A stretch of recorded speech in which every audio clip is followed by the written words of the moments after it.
আসসালামু আলাইকুম। কেমন আছেন সবাই? আশা করি ভালো আছেন। আর সদা সর্বদা ভালো থাকেন, সুস্থ থাকেন এই কামনাই রইল আপনাদের জন্য। দেশ বা দেশের বাইরে, কাছে বা দূরে, যে যেখানে বসে প্রতিনিয়ত আমাদের ভিডিওগুলো দেখে থাকেন তাদের সবাইকে জানাই আন্তরিক শুভেচ্ছা, এবং আমার চ্যানেলটিকে যারা সাবস্ক্রাইব করেছেন তাদের জন্য রইল অসংখ্য ধন্যবাদ। গ্রামগঞ্জে সাধারণত ম্যাক্সিমাম লোকই গরু পালন করে থাকে। গরু পালনের উদ্দেশ্যে আজ বিশেষ করে গাভী পালনের উদ্দেশ্যে কিছু কথা আপনাদের সাথে শেয়ার করব। যাদের গাভী পালন করেন সেই গাভী পালনকারীদের জন্য আজ একটা নতুন চমক, এবং দুধ কিভাবে উৎপাদন বৃদ্ধি হয়, কিভাবে বেশি হয়, দুধ কিভাবে কম খরচে, এবং কম খরচ বলতে খরচবিহীন, খরচ বাদেই, কোনো প্রকার কোনো খরচ বাদেই কিভাবে আপনারা দুধকে বেশি উৎপাদন করবেন, আজ সেই টিপসটাই আপনাদের সাথে শেয়ার করব এবং সেটাই দেখাবো। গরু তো কম বেশি সবাই পালন করেন।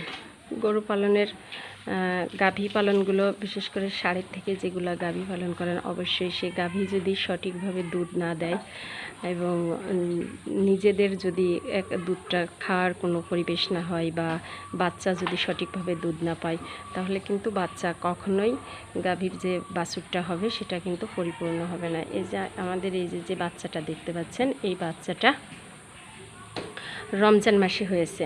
তো রমজান মাসে এখন প্রায় 2.5 থেকে 3 মাস মতো বয়স হবে বাচ্চাটার। কিন্তু দেখেন কত সুন্দর।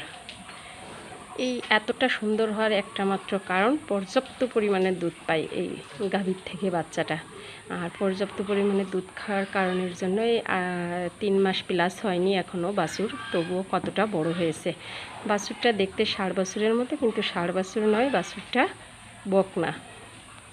তো এর যেভাবে দুধটা উৎপাদন করা হয়েছে সেগুলাই আমি আজ আপনাদের সাথে শেয়ার করব।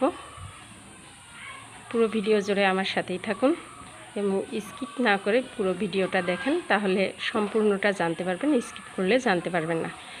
এর মাঝে ছোট্ট একটি কথা আপনাদের জন্য, যে আমার চ্যানেলটিতে যারা নতুন, তারা যদি ভালো লেগে থাকে বিন্দু পরিমাণ, তাহলে অবশ্যই সাবস্ক্রাইব করবেন, বেল আইকনটি বাজিয়ে দেবেন এবং একটা লাইক দিয়ে নতুন নতুন ভিডিও করার উৎসাহ দিবেন আমাদেরকে।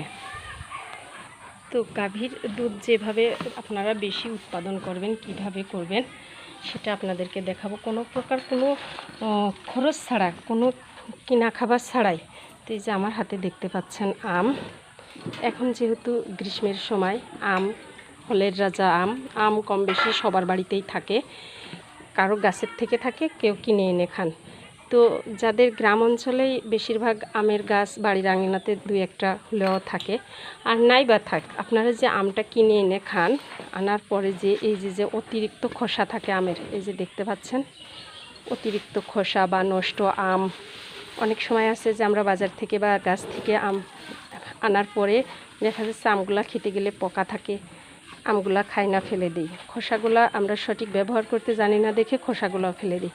তো আজ গরুর উৎপাদন হবে দুধের যেভাবে, সেটা আমি এই আম থেকে দেখাবো। তো এই যে আমগুলা দেখতে পাচ্ছেন, এই আমগুলা আপনারা প্রতিদিন যে আমগুলা খান, সেই আমের খোসাগুলো গরুকে দিবেন।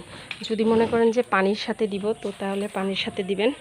আর যদি মনে করেন যে না শুকনো দিব, তো শুকনো দিবেন। তো সব থেকে বেশি ভালো হয় এদের যে খাবারটা দেওয়া হয়, লবণ, পানি, ভুসি, যে ধরনের খাবার আপনারা যে ধরনের খাবারই গরুকে দেন না কেন, যেভাবেই পানি খান না কেন, সেই পানির মধ্যে দিলে তো আরও বেটার হয়।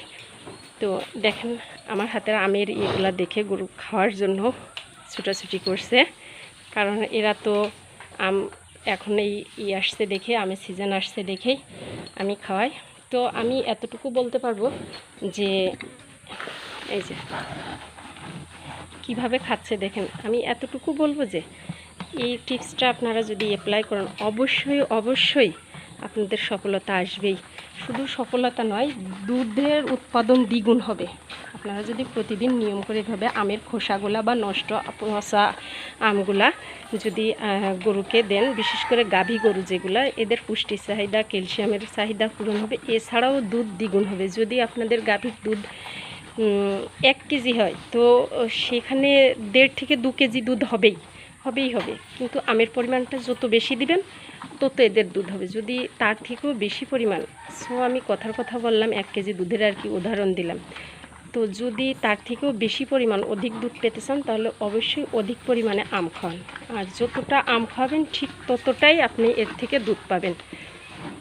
ফলে বাছুরটাও সুন্দর হবে এবং গাভীটারও দুধ দ্বিগুণ দেবে।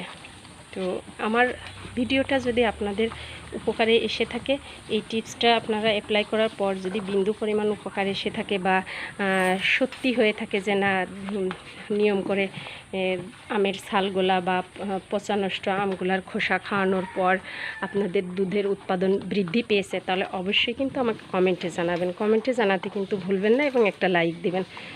তো দেখা হবে পরবর্তী কোনো ভিডিওতে। সে পর্যন্ত সবাই ভালো থাকবেন, সুস্থ থাকবেন। আমার চ্যানেলটিতে নতুন হয়ে থাকলে অবশ্যই সাবস্ক্রাইব করে পাশে থাকবেন এবং টিপসটি অ্যাপ্লাই করার চেষ্টা করবেন। আল্লাহ হাফেজ।